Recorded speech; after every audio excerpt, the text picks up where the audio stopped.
Hello and welcome to another edition of the Door 14 Hockey Podcast. I'm your host Marty alongside John. No, Dave. Oh, Oh no! oh Oh no. Oh no. Dave, sorry, apologies. Dave, hello. no! Hey man. Oh, um, what's going on? that was a complete slip of the tongue. I actually didn't mean to say that at all. Anyway, Dave, how are you doing? I'm doing well. I'm doing well. Yeah, just keeping on. Good, good. Yes, no John or Aaron tonight. John is in the throes of trying to finish the seems to have been the longest refurbishment of a house ever. I think he's Yeah. close. He's close to an end goal. I think he's watching. So enjoy your painting, John. And Aaron, unfortunately, is on the sick reserve injury list. He isn't too well. His little tiny human who lives in his house has brought home some illness to that house.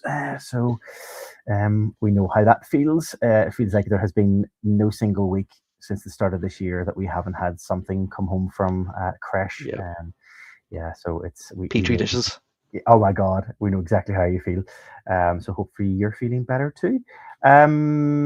Dave, not a lot tonight to talk about, but I think our episode tonight will be dominated pretty much by period one. And Yeah. we're right in the. I mean, we talk about it, but it'll sound cliche, but we're right in the end game of the elite hockey league, the elite ice hockey What, league. I mean, two we and a are bit looking. weeks left, and Yeah, that's yeah.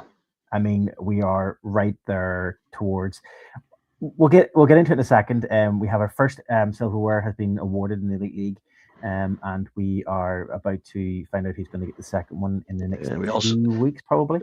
we also know who's qualified for the playoffs. It's all locked in. Yeah. It's just about positioning now, but yeah. Well then, sure. Let's just get stuck into it then. We'll get stuck into period one of hockey and do a roundup of stories from around the UK. So it's good.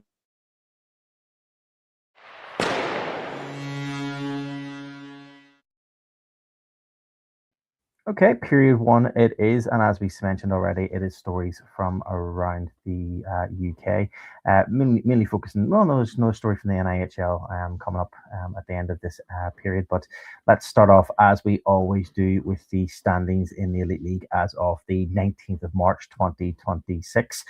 Sitting top of the league, we have the Belfast Giants in first place with 46 games played and 74 points. The Nottingham Panthers are in second with 47 games played, 66 points, and the Sheffield Steelers are in third, 47 games played and 64 points after a double header defeat to the Belfast Giants this past weekend. It's kind of stuck them there a bit more. I think they're a bit disappointed by those games. Belfast Giants fans aren't.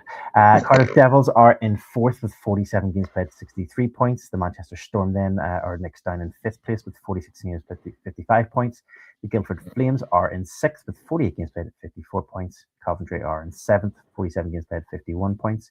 And the Glasgow Clan are in eighth, 47 games played, 49 points. Dundee Stars are in ninth, and the Fife Flyers are in 10th. Dave, as you mentioned, yes, we talked about in our last podcast that by the time this podcast comes out, we would probably know exactly who would be the top eight going into the playoffs, and it's not surprising. Let's be fair. Those top eight teams that we've just mentioned, Belfast right through to Glasgow Clan, have all secured their playoff spots into the quarterfinals. So that'll be the last. I think it's this second weekend of April will be most of those games. If I got my maths correct, I Yes. believe the official last league games will take place in the first week of April. Therefore, the quarterfinal games will be the second week of April, with the playoff final weekend, the weekend after, which is around Easter weekend. Yeah. He says with Sounds a lot about of right. confidence in his voice. I think that's right. But Dave, I mean, let's start. You know what? Let's start at the bottom first. Yep. Let's get your thoughts on the bottom. I mean, we kind of knew. Well, I suppose coming into this season, I think there was a bit of hope from Fife. There was a bit of hope that the Fife Flyers would maybe do something special this year. Obviously, we know they've had a lot of difficulties, a lot of problems throughout this season. There've been questions whether or not they'll be continuing this season, whether or not they're going to be around next season. The Dundee Stars have really struggled as well this season. I mean, any surprises there? Well, the one thing we have to take away from it is that it is an improvement. I know that still being rock bottom is, that's not changed. But last season they finished the entire league with 12 points, so they've already beaten that record. So the only way is up. 24 points. They doubled it. They've doubled it already. Um, there is a possibility that by the end of the season they will have overtaken Dundee. They've been playing better as of late. They still have everything that we've talked about having issues. They haven't really been when they do get a game win, they don't string them. They don't manage to ride that confidence to the next game. But where it depends on how they bounce. If at the end of the season they see it for what it is, an improvement over the year before, you could be looking at a push.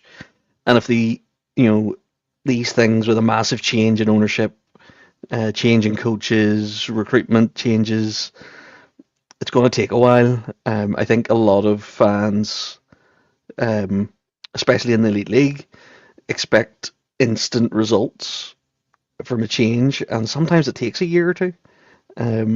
We've seen it with Walser, pronounce his name wrong.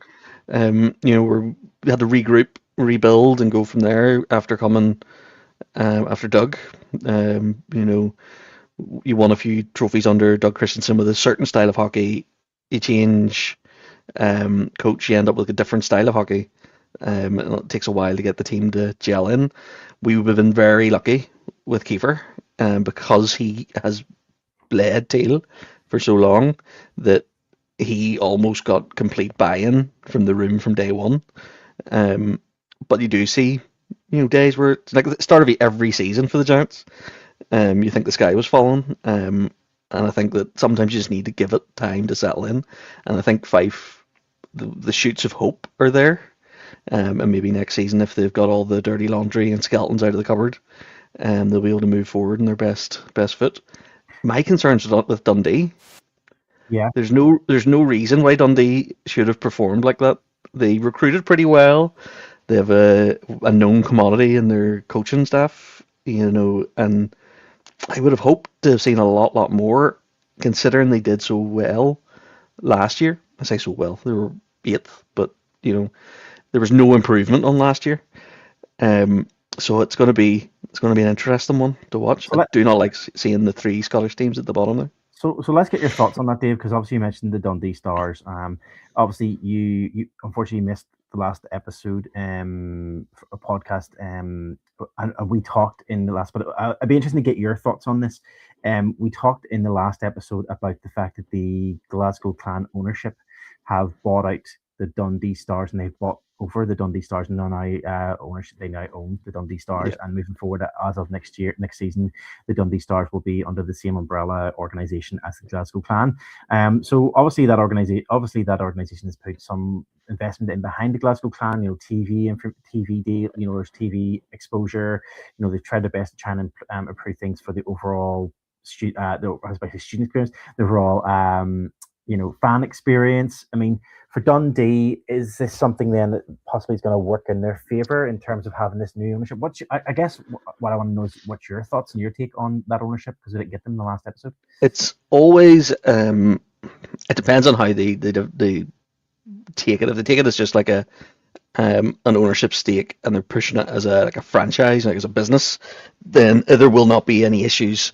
The biggest problem you have is if you end up with a Nottingham, Glasgow situation that we had with the Neil Black for years, where he almost used them as a farm team. You ended up with players that would make moves. That they were maybe not. They didn't think they were good enough for Nottingham. They ended up in Glasgow. If that's what happens, that's not good for the sport. But if they use it as another opportunity to expand Scottish ice hockey, with using their TV deals because they're a broadcaster, if they bring the same sort of energy to the game, because Glasgow has a really good game night experience. Now it has the benefit of having a lovely rink, even though it's in a shopping centre. It is a lovely rink and a lovely space. But it would be interesting to see if they do any big changes in Dundee. If they can make that again another top end experience.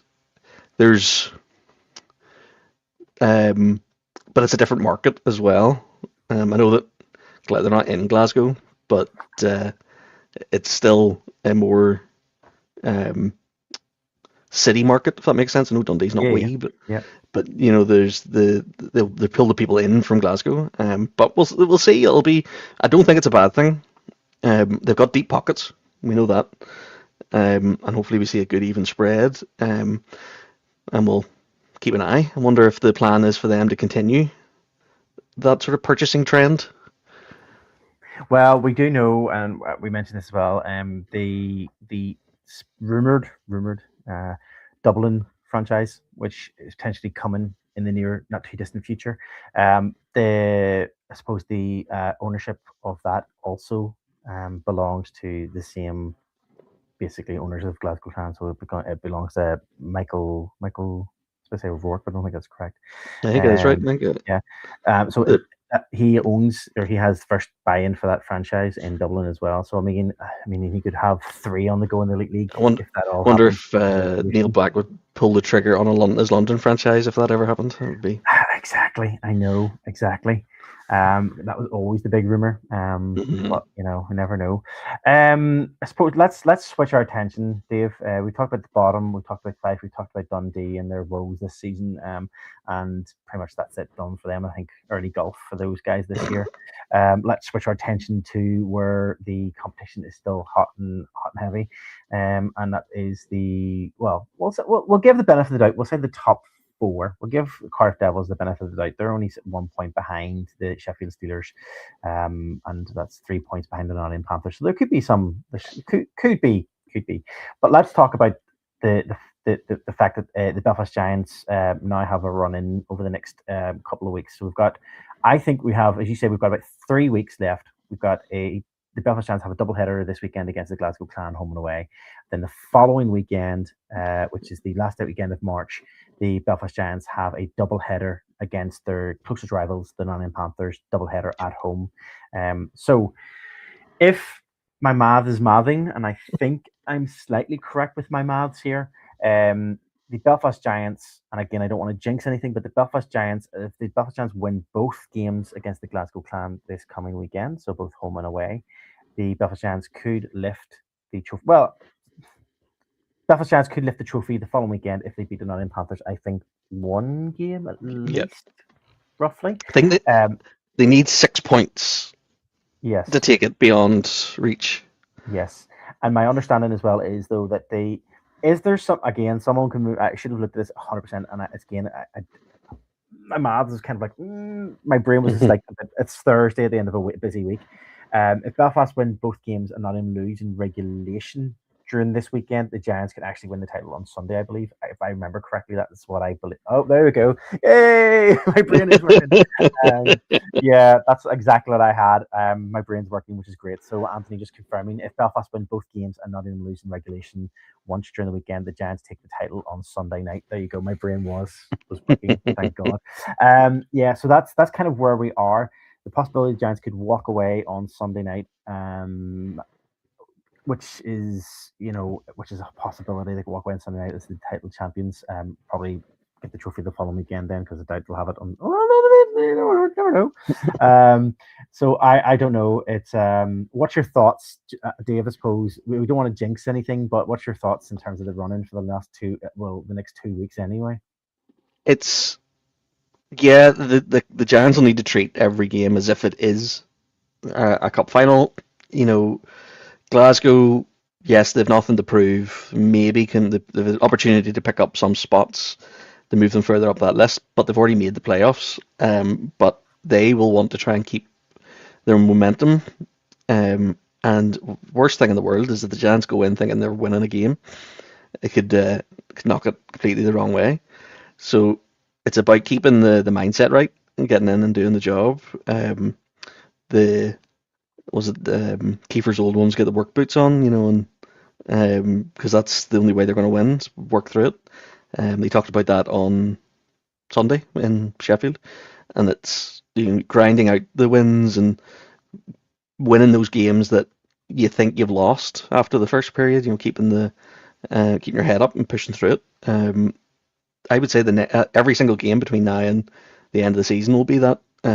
Here's hoping that they can get it done sooner Mm-hmm. rather than later. But you have to go in thinking you're going to have to push it. So Well, let's quickly just run down this weekend so we can kind of give you an idea of what how the Panthers have. So we already mentioned the Belfast Giants have Glasgow home and away, home on Saturday night and away in Glasgow in Roundford on Sunday night.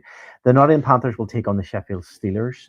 Sheffield Steelers are at home, so the Nottingham Panthers are away to the Sheffield Steelers, and on Sunday, the Nottingham Panthers are at home against the Sheffield Steelers. So it's a double header against the Sheffield Steelers this weekend for them. Sheffield will want to make a big improvement there. They want to. Well, Foxy for one will want to get that better taste out of his mouth. Mm-hmm. Yep. Now, not to spoil the story that's coming up, but the if you've been hiding under a rock, you wouldn't. How would you not know this?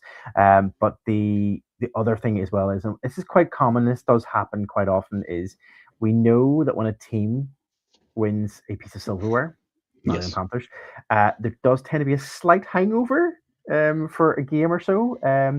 Could that hit them this weekend coming up, or will they be focused enough to know, look, we need to kind of be on also, we need to be, firing all cylinders this weekend. We can't let anything slip. We need to have those both wins this weekend so that we can at least, go in with a chance to Yeah. make sure that we can, take it down to the final weekend because, in Nottingham's mind, win two games this weekend, win the two games the following weekend against the Belfast Giants. It takes down to the final weekend, I guess. Yeah. They're going to go. I would expect that Danny Stewart, yep, will Mm-hmm. have them G'd up to win. He's lifted silverware now. He'll have had the taste for it. He'll want to push for the league. Two bits So silverware this season for them so far. Technically, yes, you're right. Yeah, yeah, they did get the dinner plate Destiny that's it. earlier Yeah. in the season. So I could see them making a big push. As I said as well, Sheffield are wanting they'll want to do the same. Those games, I would say, will be probably two of the best games of the season. And as a non as a bystander, someone who wouldn't have skin in the game, I would say they'd be amazing, just pure hockey. Oh, Um, yeah, so yeah, it'd be really good. So yeah, I think it's going to be I would say it'll be a coin flip. yeah, yeah. It's definitely going to be an interesting one this weekend, and I know definitely will. In the I imagine all Giants fans be glued to both games going on over the weekends, the whole weekend. I'm guessing. I'd say we'll be Mm. hearing murmurs in the arena on Saturday night whenever Flash goals are scored. Flash flash scores will be scores blazing buzzing. away. Yeah, Yeah. so I'm sure there'll be stuff going on. And then for any fans who are away as well in Glasgow, I believe there's a big cohort of Giants fans going away to Glasgow on Sunday night, as part of the travel package. So that should be a good game for that too. Um, as we mentioned, What sorry, go ahead. one team just before we move on, Yeah. the one that if you think about it is Cardiff. Cardiff they've blown hot and cold, but they're 1 point behind Sheffield, 3 points behind Nottingham. Now the league's probably out of their reach. I would say I haven't done the math, but based on what I know, what's coming up for them and what they've went through recently, but they have played some fabulous, fabulous hockey in the last few weeks. They beat the Giants once in the doubleheader in Belfast and did it in fine fashion, and then they also went away and beat Nottingham last week. So it's going to be really interesting to see how that team shapes up in the future, coming into the playoff run. Um, you know, we always say, it's what 4 games for a trophy for the Yeah. playoffs. Yeah. They could do anything in that. So Yeah, I mean you're right. I would say don't write them off for that playoff final weekend, the final four weekend. I mean they're always there for that. yeah, They're always the names are always there. The teams are always there. I mean you've seen them in so many finals over the years in playoff final weekend. Um, we can't write them off for this year because they do, as you say, they have been blowing hot and cold. But whenever they do go on a running streak, they're performing pretty well. Just for context, just so we know, the Cardiff Devils, just to make just to kind of put it in there, the Cardiff Devils this weekend have Dundee Stars away both games, so they're double header against the Dundee Stars in Cardiff. Sorry, in Cardiff, it's home games because they're sold out. The Cardiff Devils are play doubleheader at home against Dundee Stars this weekend. And then the following weekend, they have, I believe, let me get it right here, they have the Manchester Storm at home on the Saturday night, and on the Sunday, they play against the Coventry Blaze away. But I know there's another game then the weekend after. But as you say, I think it might just be slightly out of reach for them at this stage. Yeah, but I think they're. I'm nearly certain it is, but yeah, let's not write them off for playoff final weekend though, because they're always in the mix anyway. Dave, let's move on. We did talk about there a minute ago. We have the dinner plate of destiny, in which the Nottingham Panthers won earlier this season in winning the Continental Cup. They added to their trophy haul as last night, yes, Wednesday the 18th of March, for anybody who's listening to this a bit later, they won the Elite League Challenge Cup. Before the game, what? Yeah, well, that's what I was gonna say. So they have their the dinner plate of destiny, and they have their cup, their little tiny teacup. The Elite League. So let's put it in context. And I just realized I didn't even share what we usually do. Is we usually share the graphics for the leagues, and I didn't even do it. You hadn't done all that work and you didn't share it. Done all that work and I didn't even do it. They're there anyway for that. Let's move on to the image for the channel. This is the beautiful. It's huge. It's massive. It's such good. Was it forced perspective? You call that, isn't it? Forced perspective is exactly it. So the Elite League announced the purchase of a brand new trophy to award to the winners of this year's Challenge Cup. It was commissioned by the Elite League and produced by British Silverware, renowned for crafting some of the most prestigious trophies in sport. The Challenge Cup is what was it? There's a line here that I had to laugh at. It was like, the handmade silver-plated design has been created to reflect the status and tradition of the Challenge Cup, while offering a modern and striking centerpiece of the competition. The Challenge Cup has changed so many times. If you go back and watch the video that I did at the start of the season about the Challenge Cup and all about the Elite League's Challenge Cup, I actually go through and show you all the different images of the Challenge Cup through the years, and there has been a ridiculous number of them. And I like the fact, I don't like the fact that they've decided this time around the design for the Challenge Cup just has to be a tiny, smaller version of the Elite League trophy. That's exactly what it looks like. And when we say a tiny trophy, I mean, let's put it in perspective. The Challenge Cup was, again, there was obviously, as we know, was Nottingham Panthers took on the Coventry Blaze, and they beat the Coventry Blaze 3-2 in overtime at the sold out Motorpoint Arena. It was a fast-paced opening period, took 28 minutes, so barely any whistles before the first goals were scored, and then took right up into I think it was the final 11:29, I think, in the extra period, before the game-winning goal was scored, although the game continued until the final 20 minutes because that's how it was played. So the last goal was scored 11:29 of the extra period for the Nottingham Panthers to secure the win for this year. But this is the image of, for anybody who's not watching, anybody who's listening to the podcast, we'll throw it up on our socials. But the trophy looks impressive from the photograph that the Elite League put out. It was nice and sunny with Motorpoint Arena in the background, spread over sitting on top of the two jerseys, spread out. Nice, as you said, forced perspective, taken from a slightly angle where it's coming from the bottom, looking up towards the trophy. Looks impressive. And then you see a picture of the actual trophy in a player's hand, and you think to yourself, is the player, and not a giant, but is this player huge? Like, is he like 7 feet tall and got really massive hands? No, the Challenge Cup is actually that teeny tiny. It is so small. Like, I mean, it's comically small. It looks comically small. It's about the size of the Nottingham Panthers logo. That's crazy. I mean, we said it's like, we as Father Ted, as we and the title of our episode this week, it's just far away. That's like, it's like the classic Father Dougal thing of that cup is just far away. it's so small. And if you take a look at the actual team photo that was put out, then the official team photo put out by the Elite League of the Elite League Challenge Cup champions, you have to literally zoom into the photograph of the actual group photograph and look for the trophy. It is like where's the trophy? Where's Wally? Where's the trophy? Because you have to like zoom right in to see the trophy. And I joked around in our WhatsApp group how the trophy actually looks about the same size as the eye in Champions in this thing. Um, I mean, fair play to the Nottingham Panthers winning the Challenge Cup for the first time. I think maybe in I'd say over a decade, maybe. It's a long time. Maybe 2014 was maybe something like that, or I have in my head something around that anyway. But it's been a long time because it's been the Belfast Giants. It's been the Belfast Giants trophy cabinet for a number of years because it became the Kiefer Cup. But the Nottingham Panthers. I was about to say that because like whenever I think of the Challenge Cup, which then changing shape and changing trophies, the Giants on their banners put the trophy on it, and the Challenge Cup every year changed. It just looked really random. It is, and that's how, and that's in one way that was how I kind of went back when I was doing the Challenge Cup video back at the start of the year. That's kind of one of the things that I did was in the arena. I was looking up at the banners and I was like, right, okay, so there's one, there's another one, there's another one. Okay, that's 4 different trophies they've got for the Challenge Cup. Perfect, I'll use those as one of them, and then there was one before that. But let's we joke around. The Nine Panthers, successfully won it this year. Fair play to them. It's a massive achievement. It's a massive achievement. That's 2 trophies they've won so far this season. Obviously, the Continental Cup and now the Challenge Cup.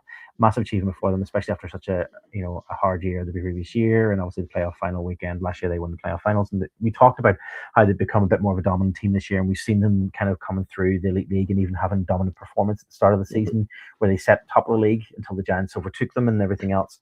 But I mean, it's disappointing and we have our gripes about the Challenge Cup, and thankfully John's not here because this would probably set him off. But like we have our gripes about the Challenge Cup. As a competition, it is flawed. It doesn't work. It's too long, and whenever they do things like bringing out a brand new trophy every single year, it just kind of cheapens it. Yeah, it cheapens it. And that's, I suppose, and partly it's not the Elite League's fault. Partly, well, it is partly the Elite League's fault, but partly not the Elite League's fault. If the Elite League didn't buy such cheap trophies that can be broken by just swinging it around your head, like classic last year where the Belfast Giants lifted it and one of the players literally just tried to lift it above his head and the whole thing just fell apart and he just held one of the handle. The handle. It was like, is that how cheap our trophies are this year? Are now? I mean, I just maybe they'll handle this one a bit more care. And the thing that got me was that they retired Monty. Why didn't they just redo it as the Challenge Cup? Yeah, I mean, it had more prestige. It did. It had more prestige. Use it again, reuse it. People would be happy to see it. But yeah, you couldn't break it because obviously it's been around the block. Exactly.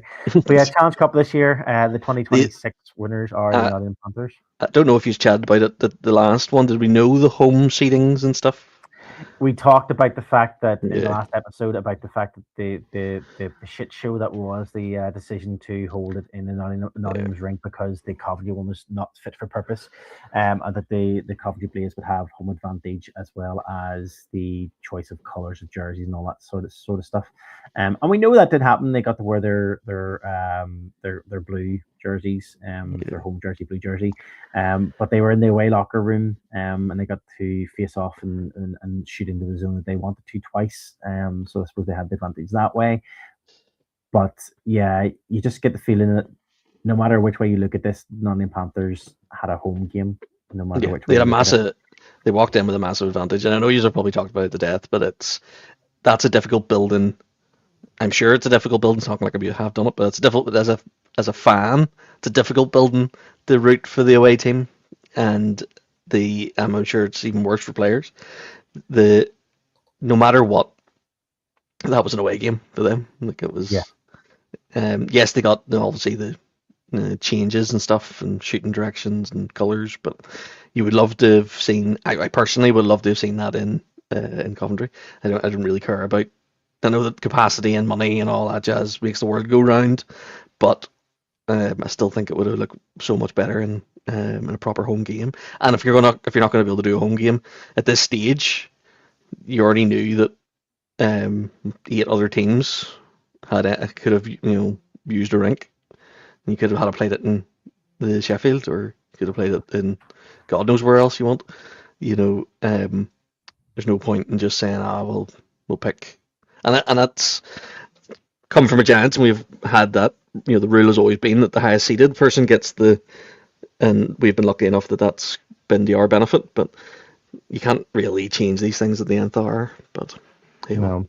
And as John mentioned, in the previous episode about, when we were talking about that and just about the fact that, like, the Elite League, why are we not surprised? But, the Elite League not being transparent enough to if that decision was made, how early was that decision made by the Elite League that was what the whole ruling was going to be, and when they have that discussion with the teams that actually, certain arenas weren't going to be, or certain rinks weren't going to be fit for purpose and therefore couldn't be even a viable option, and why was it only communicated at such a late notice? But yeah, I mean, that's hopefully we'll take some learning for next year. Hopefully, we said every year we hope that something happens in some kind of overhaul of the Challenge Cup. Not likely, but we hope something comes. I would love to see them make a decision and make that a development trophy, and then reduce the number of imports. Have it done early in the start of the season, and even have more involvement across the whole of the UK. Would be phenomenal.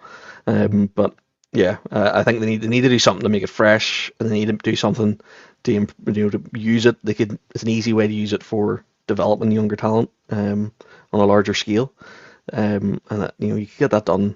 You could pause the season for a few weeks and have it done before Christmas. Yeah, but agreed. Yeah, no, agreed. But there you go. Who we we're just fans. We don't know any better. We've had plenty of plans for the Challenge Cup, but it's never asked us. No, never. It's obviously where they're going wrong. Exactly. Yeah, that's exactly it. Just come and ask us. Let's move on to our last story for period one. And this is a familiar name to UK hockey. Going away, coming back, going away, coming back. And that is the news that Pete Russell is returning to UK soil to take over as head coach of the Milton Keynes Lightning. We should say he's taken over as the head coach of the Milton Keynes Lightning, but we should say he's returning to the club, as he was previously in Milton Keynes before taking his business elsewhere. He was with the Lightning, I believe, between 2015 and 2018, and he's returning to a dual role as head coach and director of hockey operations there for the Milton Keynes Lightning. This is following the announcement that Milton Keynes parted ways with Tim Wallace, who helped get Milton Keynes to a successful playoff final victory last season. But I suppose the season just hasn't been performing to the level he had, and had been let go by the Milton Keynes Lightning. Former defenseman Lewis Christie has been successfully running that bench since the departure, and Pete Russell will be taking over the helm again from the 2026-2027 season. Dave, I mean, it's good to see Pete back in the UK. Obviously, this time, and we don't mean this in any, Anthony, we don't mean this in any kind of derogatory way, but taking a slight step down for Pete Russell. Obviously, the last time he was here in the UK, he's in the Elite League with the Cardiff Devils. He says with the Cardiff Devils, so taking a step down into the EIHL. Thoughts? I think that I think that's a really good position for him, because we know that he has an eye for talent, and we've seen it, for years, especially with GB, and his time in Milton Keynes. He manages to find the right players, may they be Brits or internationals. He's got a really good sort of eye for talent, and I think that is more valuable in Milton Keynes than it would be in the Elite League. The Elite League, it could do with getting a bit of that, but at the minute it's they're settled for the tried and true. Hopefully, someone like him, and if he continues with his GB work, I don't know if he is or not, that eye for talent is invaluable, especially having somebody that can see it from outside the elite league. Because at the end of the day, these guys throughout the UK are the future of British ice hockey. Yep. So yeah, I think it's going to be it's a really good move, and I think it's a good move for him. He knows the city, he knows the owners, he knows the what's expected of him, and it should be an easy fit. And I wish him all the success. And one of these days we'll make it to one of their games or one of the games in the league anyway. Yeah, I mean, yeah, we. It's interesting to see, and an interesting comment here from Anthony. Just wanted to put this up. For me, it's the end of Pete's tenure as GB coach, and he becomes head of the elite development pathway to feed through the kids who need bleeding in at elite league and IIHF level.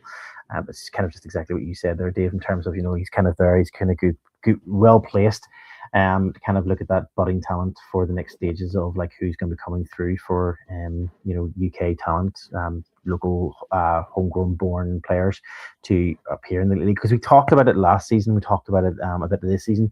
We've got players who are playing in this league currently who are well tenured and are coming Yes. towards the end of their careers. We've seen quite a few of them leave at the end of last season. We've seen even one or two leaving in the middle of this season.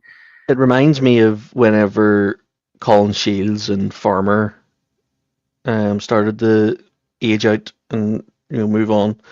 There was a bit of a gulf for a while. The Elite League decided to up their point limits at that point, which I think was a mistake. But it feels very similar, where we're going to have a bit of turbulence while we readjust.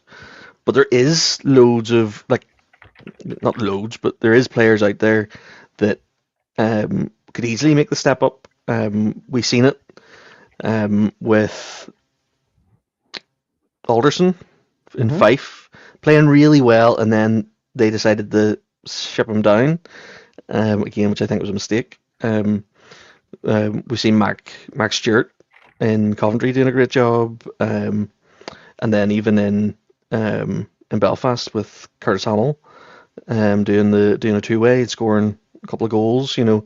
They're the future, and the more time they can spend at each level, the better. So, but yeah, we'll keep an eye, and hopefully that Pete Russell's move there will make it all the better. Yeah. I think that is it for period one. I don't think we have any other stories. Do you have anything? Not for period one, no. Perfect. Well, then let's wrap up period one, and we'll get stuck into period two of hockey.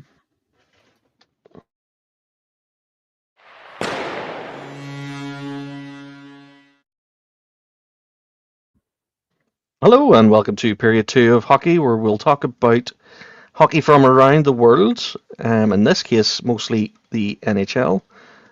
For some reason, my link had me in October, and I've been caught out by that before.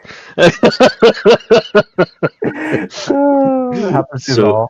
Yeah, so I'll do a quick rundown of the league. Oh, do you have? Look at you. There we go. Doing my job for me. So wildcard standings in the Atlantic are Buffalo Sabres. I'll not do the whole thing. I'll just do the teams, and everybody can look at the picture. Buffalo Sabres. It's an audio podcast. They're all right. They're all right. The Tampa Bay Lightning, the Montreal Canadiens, and then the Metropolitan Carolina Hurricanes, which are doing a fantastic job this season. That my wife reminds me every now and again.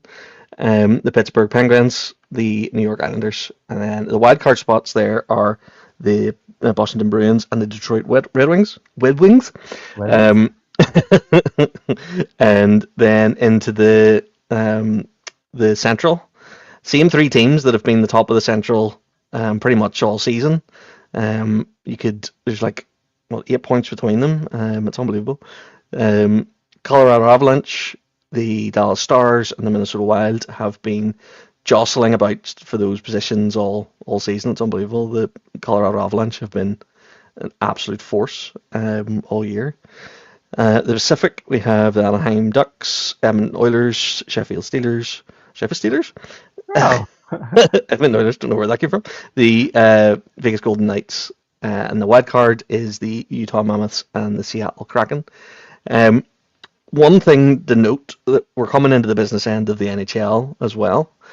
There's a lot of missing faces there, teams that we would have expected to see in that mix. Yep. There's one in particular that is glaringly obvious and shocking that it's not there. That is the Florida Panthers, not even in the mix, and unlikely to make the wildcard spots at this stage. Currently sitting one from the bottom in the East. Mm-hmm. Just the New York Rangers, the other, but others being the Toronto Maple Leafs, New Jersey Devils, and the Washington Capitals, all out of the mix. So it's going to be, and LA Kings as well is another one, but they have a chance. It's a very turbulent year.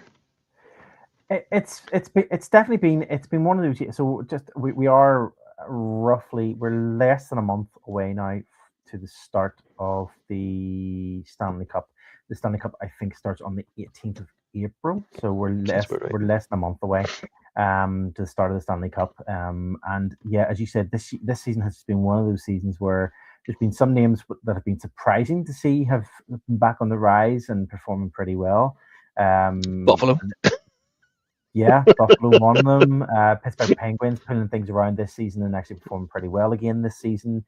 What else was it? Red Wings. The Red Wings have turned things around as well. Red Wings have really struggled over the last number of years to kind of get that wild card spot even. There has been, a couple of years where it hasn't. Toronto Maple Leafs, as you say, this year sitting in the 8th place in the in the wild card spots and the eastern side of the country. And I mean, when you look at the previous number of years, being a Toronto fan myself, when we've been looking at the last, I mean, almost did the same like the time we've been doing this podcast, apart from COVID years. I mean, Toronto have been in there in the top 3 or at least in the wild card spots over the last over the last 10 years. But to be sitting down there, and I know they've got their issues going on, and Austin Matthews and stuff is injured, and a couple of others. I'm not going to make any excuses, but there's been a just really turbulent year this year. New Jersey Devils have struggled this year, where we had seen their name in the previous years. I mean, it's definitely been one of those years. Yeah, so the one that jumps out to me, as I said, is the Buffalo Sabres. The last time they made the playoffs, it was 2011 season. Wow. They've had a massive drought and really struggled to make that push, and this is they're not even making that push. It looks like they're probably going to be in the top half of those seasons, which is going to be great for them. And this is if I can find the stat, if I can look it up, I'll put it up online later. I think it's 8 teams have switched positions from last year for the playoffs, which is the highest since the next highest was 7, which was 2 seasons ago. But I'll dig it out and see if I can find it. But there's a lot of changes, a lot of teams that you would have expected to see in that mix that have not. And it's good to see a bit of a change. I'm just thankful that the Wild is still in the list. What's been interesting, what caught my eye was the fact that the Utah Mammoth this year have done some great things coming into the league as an expansion team in 2024-2025, having come out of previously being the Arizona Coyotes and the struggles they were having in Arizona. Obviously, it was suspended hockey operations at the time down in Arizona, and it switched to Utah. So, I mean, they've went on a good run to be at least in the contention for those wild card spots this year, and they have been quite impressive. So it's been interesting, and I did notice obviously the 3 most recent teams to join the NHL. The Vegas Golden Knights, Utah, and the Seattle Kraken. All 3 teams are sitting in there, either a wild card spots or in a secure spot, shall we say, at this time of recording for that Pacific Division, or I should say the western side of the country, that is another different division. So, but yeah, very interesting. Yeah, no, totally. It's going to be an interesting rundown till the playoffs, for sure. We have one piece of news for this period, but like this one. And to be fair, we went and looked. There is a piece that we will probably put off till we have a bigger quorum around rules and possible rule changes in the NHL that will be going up to the AGM. But we'll hold that for a day where we have all four of us on. But Marty, I'll hand it over to you to do this one. Yeah, and this story probably could have fit into period 3, our general knocking news. But I thought, you know what, let's try and just fill it a wee bit and put at least one story into period 2. It's an interesting one in that it's following the Team USA's win at the Milena Cortina Olympics, and as part of that win, one of the big players with the game-winning goal was Jack Hughes. He scored the medal-winning goal for Team USA, and the Hockey Hall of Fame have taken his gold medal-winning puck and put it on permanent display in the Hockey Hall of Fame. Now, Jack Hughes has said, well, let's read through first and some interesting choice of words.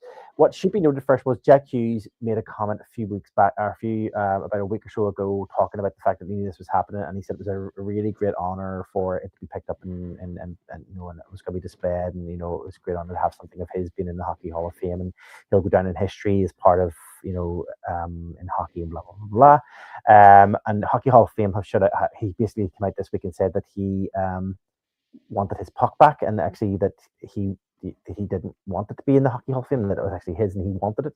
The Hockey Hall of Fame have shot back and said, unfortunately, in the easiest words, and this is their words, in the easiest words, it was never Jack's puck to own. Vice President of the Resource Centre and Curator for the Hockey Hall of Fame told the ESPN on Wednesday, it's been donated to us. For every artifact that's been donated, we have a paper trail and signed paperwork of where it comes from. Hughes beat Canada's goalie, blah, blah, blah. The golden puck, as well as one scored by Megan Keller, are to win the Olympic gold for the US women's team, are among the Olympic hockey items which will be put on display this week in the Hall of Fame in Toronto, and it'll be permanent. Hughes did speak out this past week, and he said that he believes the puck belongs to the player who scored the goal and shouldn't be in the Hockey Hall of Fame. His exact words were, "I'm trying to get it, like this is bull." But the fact that the Hockey Hall of Fame has it, in my opinion, why would they have that puck? He said, I don't see why Megan Keller or I shouldn't have those pucks and why don't they belong to us? It's like, so there's currently a fight going on between Jack Hughes and the Hockey Hall of Fame. I guess it's an interesting so this is the reason why I brought up. It's an interesting conversation, I kind of want to get your thoughts on this. Neither of us have been to the Hockey Hall of Fame. I know someone on the panel, someone on our podcast has been, and he's mentioned it a few times. But they do preserve history of hockey. We do know that they have jerseys there from around the world. We know that there's pucks from right around the world as well. We know that they have Belfast Giants stuff there. We know that pucks from like Glasgow are there, and everything. There's something usually from every team. When it comes to an issue like this, where the Hockey Hall of Fame takes stuff to preserve it for future history of the sport, this is something that they would obviously this would belong right in place for the Hockey Hall of Fame. Like, this is something that you feel would genuinely be there as part of a collection for history. But from a player's point of view, because players typically, especially in the NHL, for milestone moments, players typically are allowed to keep the puck and the gear that they owned and played in for themselves. So, for example, if there was it was the 1000th goal, they get to keep that puck. Anything which means to them. I suppose one way to put it would be, if you're a player in the NHL and there's something significant about that game and that goal or that jersey that you were wearing, basically, if you say to the team, "I want that, that's mine, and I need it. I want this part of my own personal collection." What's your thoughts on this one in terms of the fact that the Hockey Hall of Fame is saying, well, it doesn't belong to you, we're taking it because it's such a big piece of history, but Jack Hughes is saying, well, actually, do you know what, it should belong to me because it's what's your thoughts? So I think that's a bit like, yes, okay, I get to a point, I get where he's coming from, but he didn't just win the gold. The United States won the gold. That's not his goal. That was the United States' goal. Yeah. That's like the old Miracle quote. What team do you play for?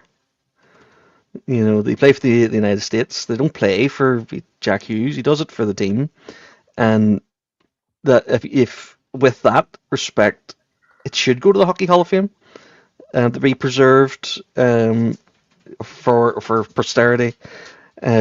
His face will always be with it. I know that he mentions that he wants, it's not necessary for him. He would love to give it to his father and stuff like that. But it sounds to be a bit of a random thing. Yes, his dad would love it and he could put it up, but no one will ever see it. If that makes sense, his family will see it. Where this way, every American who goes to the Hall of Fame will see that winning puck, and it'll mean the world to them, and it'll inspire thousands of people that go to see it. Yeah, I mean, I suppose there. Oh, there you go with Anthony. Right on the money again, because I was just about to mention this. The puck itself, legally, as you mentioned, that it was Team USA's goal. It wasn't just his goal, but legally, the puck and the equipment and everything that was played in belongs to the IOC, which is the International Olympic Committee. So they own the puck. So it was the IOC who handed the puck over to the Hall of Fame. So therefore, technically, it wasn't Jack Hughes's in the first place. But again, from a player's point of view, in terms of if it was in the NHL, this would be mine. You can see where it's coming from, but from a point of view of preserving history, that's what it is. And I just seen here bonus points if you know where the US Hockey Hall of Fame museum is. I don't know. I have no idea. I didn't know they had one. I'm gonna guess anywhere. I'm gonna guess some random town in like Minnesota. Is my guess. Wichita, So, my guess is Minnesota somewhere. Sorry, Dave. But the other one is if you're in an away match. There you go. It is in Minnesota. Look at you. There you go. I'm not even gonna try and pronounce Elise. Minnesota. I'm probably butchered that. It's probably a Luke or something. Probably stupid. Exactly. If it was an away game and you scored a marker, it's unlikely that the away team's going to give you the puck. Yeah. No. So. Yeah. Tough luck. Sorry, Jack. There you go. And that's it. We don't have any other stories for period 2. I say that one probably could belong in period 3, but we thought we'd throw it in here just because we want to spread it out. Yeah. With that, then we will round off. Oh, sorry, Dave. That is absolutely fine. You were finishing off your story. That's also no problem. We'll round off period 2, Dave. That's okay with you, and we'll get stuck into our final period 3.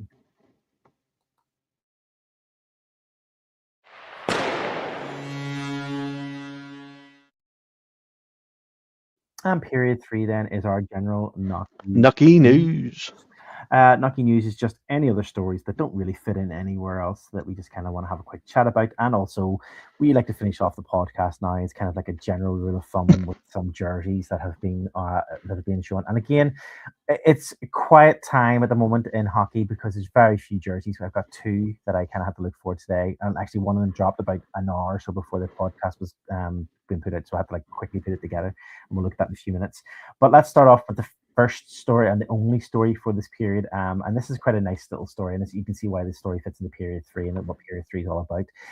The NHL have announced this week that they are having a campaign as part of the World Down Syndrome Day.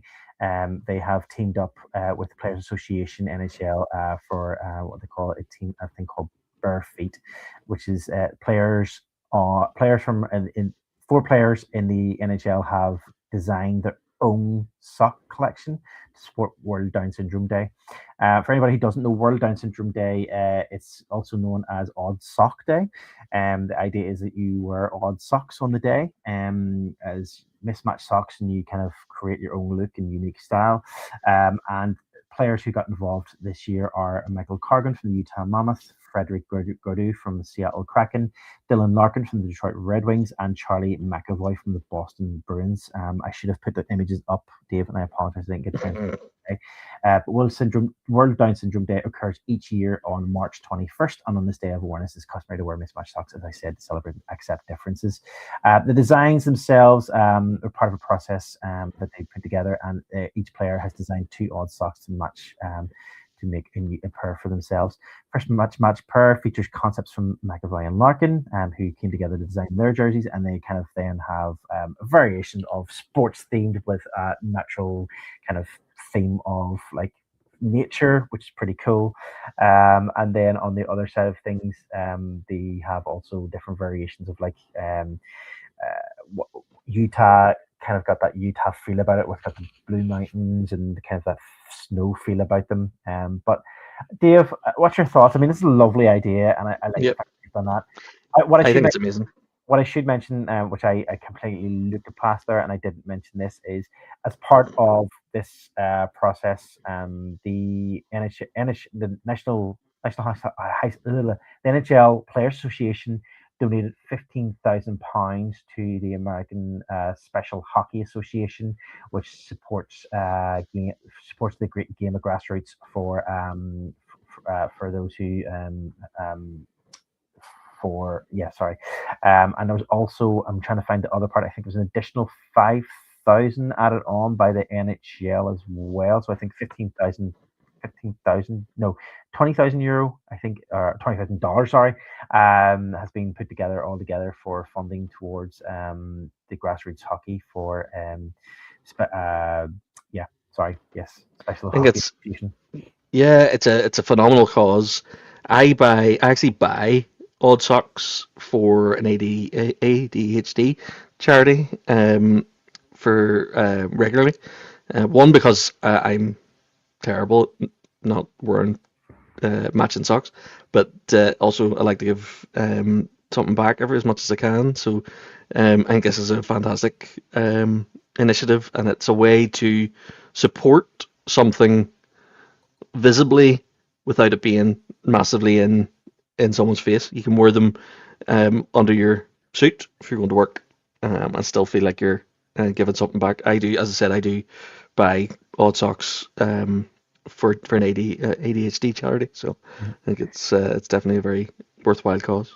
I just want to clarify because I misspoke, and I want to clarify exactly what it was. As part of the Mismatched Sock Project, the NHL and the NHLPA Player Association will provide donations of 10,000 and 5,000 respectively, so 15,000 altogether, to the American Special Hockey Association.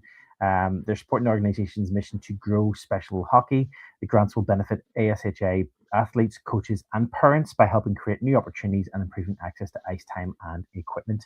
All the participants in upcoming Willie O'Reilly Skills Weekend will each receive a pair of mismatched socks, celebrating fun, friendship, and the idea that everyone belongs in the game. But yeah, lovely story just to finish off on. I think it's definitely one that was worth mentioning. Um, Available to purchase at shop.nhl.com. Yes, they are indeed. Dave, let's finish off the podcast this week as we always do, with some jerseys, and we only have two jerseys to talk about. This weekend, the Manchester Storm are having a Pink the Rink event. And as part of the Pink the Rink event, they have put together these special jerseys, which are breast cancer awareness Pink the Rink jerseys. What's your thoughts? I like it. I like it. I think it's just a bit cool, a bit different. They've sort of made their, it's obviously harder to tell, but it looks like they've made their sponsors a little bit more sized appropriate. Yep. And I do quite like the different tones of color. I think it's pretty cool. It's a bit different. But yeah, it'll be definitely striking on the ice, which is cool. Love a good pink Yeah. jersey. Yeah, as you say, the sponsorship on the arms, can only see a certain part, but the sponsorship on the arms looks like it's been a bit muted as well. It looks like they've kind of dulled them down to maybe took out some of the color from some of Yep. the sponsors on the arms, which is nice, which we know is one of the things that some people on the podcast look for, including myself. But yeah, no, I think they're nice jerseys for a good cause, and that'll be this coming Saturday, I believe. Yes, I think it is. The last jersey we have for this podcast is this one that you put in. Yep. Dave, tell us what we're looking at here.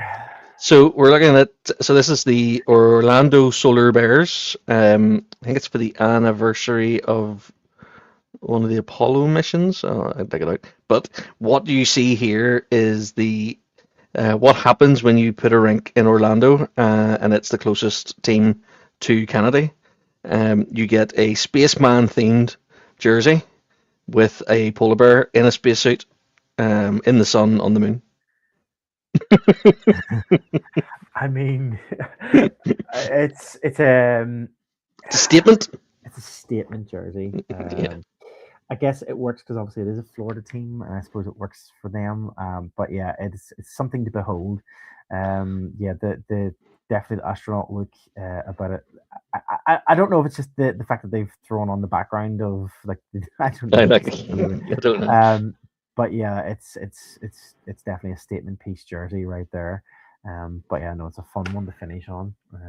It's definitely a look, shall we say? Yeah, that Um, definitely is. oh, okay. What do you call a polar bear and a space bit on the sun and the moon? Lost. Ah, dad jokes all round. Um, we should give a shout out actually just before we move on. That was Anthony from Banners on the Wall. Just on his last comment for this podcast. We should throw out a wee comment. Banners on the Wall, I believe, is turning 15, 15th anniversary this coming week. So next Wednesday, Anthony, if I'm right, because I might be featuring on it. So I'm nervous, but yeah.